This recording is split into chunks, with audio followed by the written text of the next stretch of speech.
Hi, everybody, and welcome back to Squat Cobbler. I'm Kelly. Make sure you hit like and subscribe.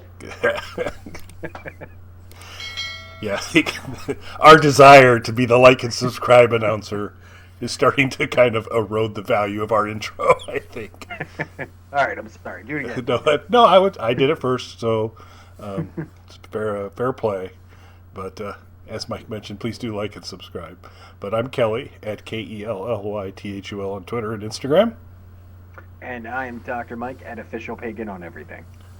And we're back talking retro gaming. We've talked about the AtGames Legends Core a few times as we've gone in. We've been keeping track, for those of you watching the videos, that I was having a dominating 2-0 lead on Mike on the number of Legends Cores owned.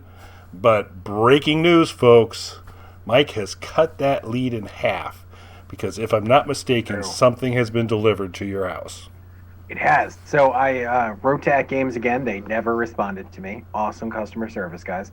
So no responses. But then today I got a new tracking number and the notification that my core was going to be delivered today. So obviously they just shipped out another one, I suppose. But the new tracking number said it's going to be delivered today. It was a little bit touch and go because it gave me a time of, say, by noon. Noon rolled around, no delivery. Said by one rolled around, and it kept getting pushed back and pushed back. So for a minute there, I thought, they lost another one. But it did arrive. We got a little knock at the door, and it was outside. So I do have it somewhat set up. I did run into an issue, and I don't remember if you had mentioned this. So turned it on, hooked up a controller, could not get any controller to work with it. Oh, really? Yeah, nothing at all would work. So restarted it, and then the controllers worked. So not sure what that was, but yeah, I don't know if I've had that issue. I have had, and I forgot to mention it on our first go round.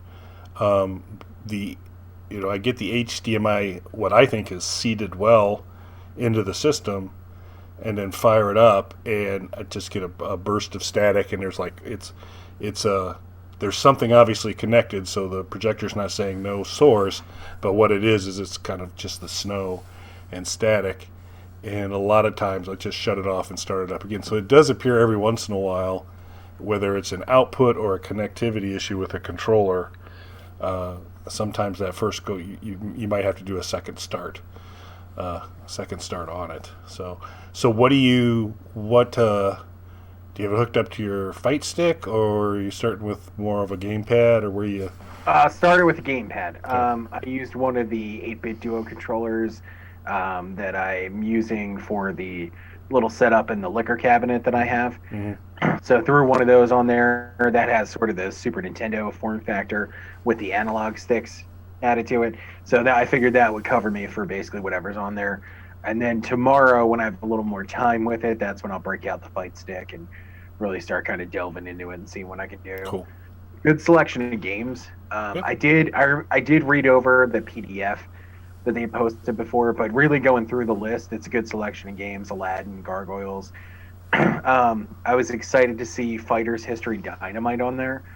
Fighter's History is a game that I have a soft spot for. It is a blatant Street Fighter ripoff in every way. In fact, that's why the game is well known, because Capcom sued them for their just awful, blatant stealing of every element of Street Fighter. So I kind of have a soft spot for that game, even though it is just a rip-off of Street Fighter. It's fun. So I was excited to see one of those on there. So it'll be fun to kind of delve more into the games tomorrow. I believe, as we're recording this, Tetris is being played in the other room right now. Excellent. As it should be. So I don't know when you started it up, if you were presented with hey, you need to update your firmware or not. I was not. Okay.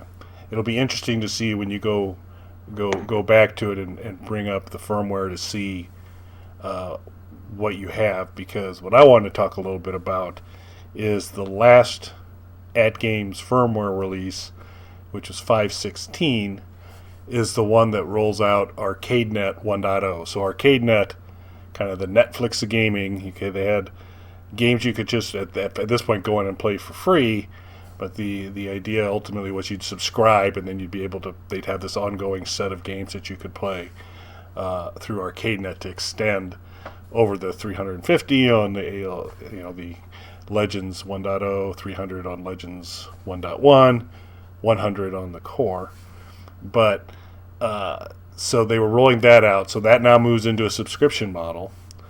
But then I was surprised that I went over to my Core, and it flagged me to say, hey, you got a firmware update. And as we talked last time, I said, hey, the naming convention on the firmware is different.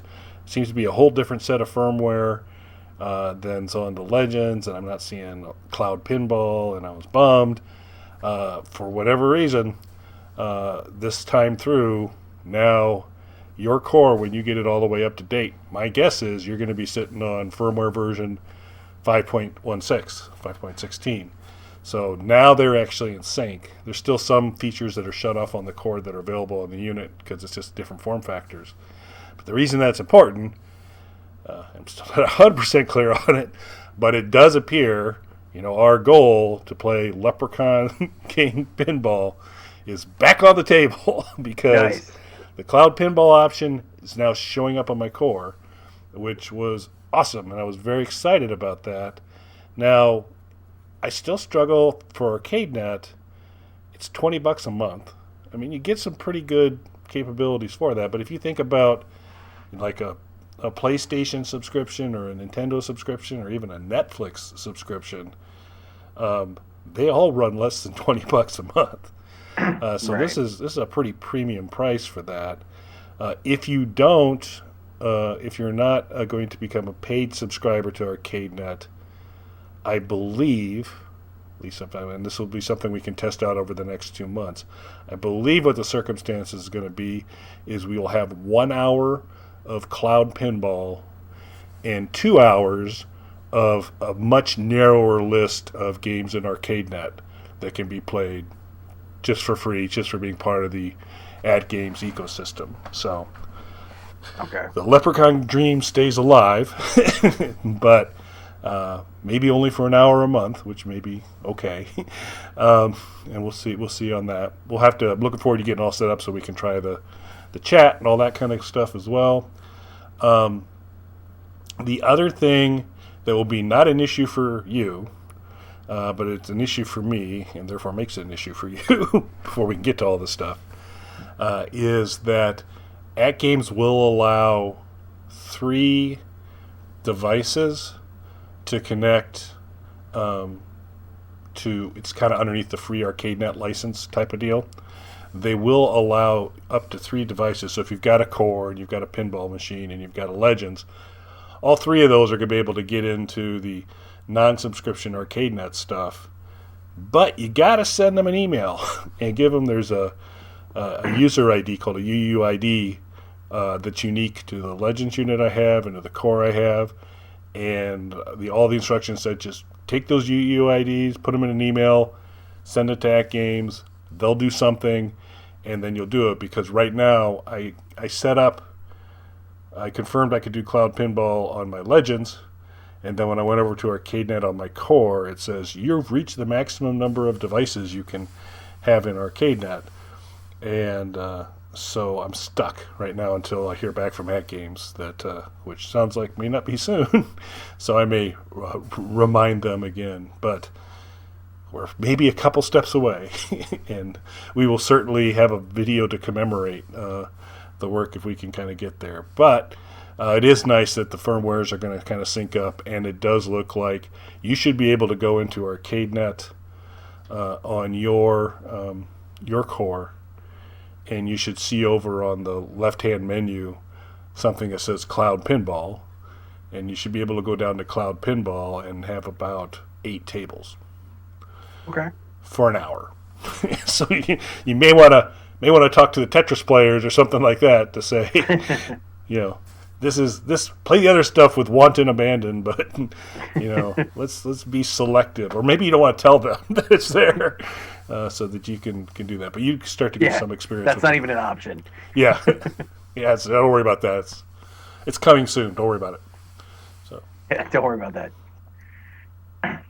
So that's cool. Yeah, let me know when you're up and ready to go, and we'll start working on a little bit more connectivity. I'll be also kind of interested, because worst case scenario, I'd really like to do a core to core kind of deal. But since I got the Legends up and running on it, we could probably test out sooner rather than later. You playing on your core, me playing on my Legends Ultimate Cloud Pinball, and see what we can do. Nice. I look forward to that, sir. That'll be fun. So glad you got your core. We'll both kind of sink our teeth into it a little bit more. So have you tried any wireless connecting? No, not at all. I hooked it. I plugged it in. Just tried a couple of games, and Tetris is being played now. Yeah, it'll be. That's good though. Get that early use in there. Confirm. See what a great purchase and the savings this was. This buys me credit for me to go after the few bigger fish. So we'll see how it goes. Excellent. Good. Well, we wanted to give you an update a little bit on Mike's core journey. I wanted to kind of share what my experiences have been with the new firmware release. It does. So I guess it's a good thing and a bad thing. Because now the firmware does appear to have been leveled out across there. We've talked in previous videos on the AtGames solution that if you have something, a third-party app like CoinOps, that used to be on one USB, they kind of changed things a little bit, that you needed this kind of startup kind of boot stick, and then the actual CoinOps deployment. You could, by partitioning one USB drive, have both on there, but you need to use this tool that was called Flash Drive X to kind of get everything set up and going. And briefly, for the core, that wasn't the case because it was running on a lower firmware. But now that everything's kind of evened out, we're back to that. So you and I'll talk offline about the implications there and what we can do on that. But I am excited to actually kind of see at least once you kind of know what the rules are of the firmware, it kind of carries across the different devices, and that's kind of my preference. Very nice. I'm definitely looking forward to everything that we can do with this. Should be fun, and once we get connected, we'll capture some video, because that's the other part, is that you'll play around with that streaming a little bit, because it'll be pretty easy for you to kind of connect it up and do some live streaming or private streaming if you want to. So it works really well. Nice. Okay, on that note, I think we will wrap up this show. Thanks for listening, folks. Thanks, everybody.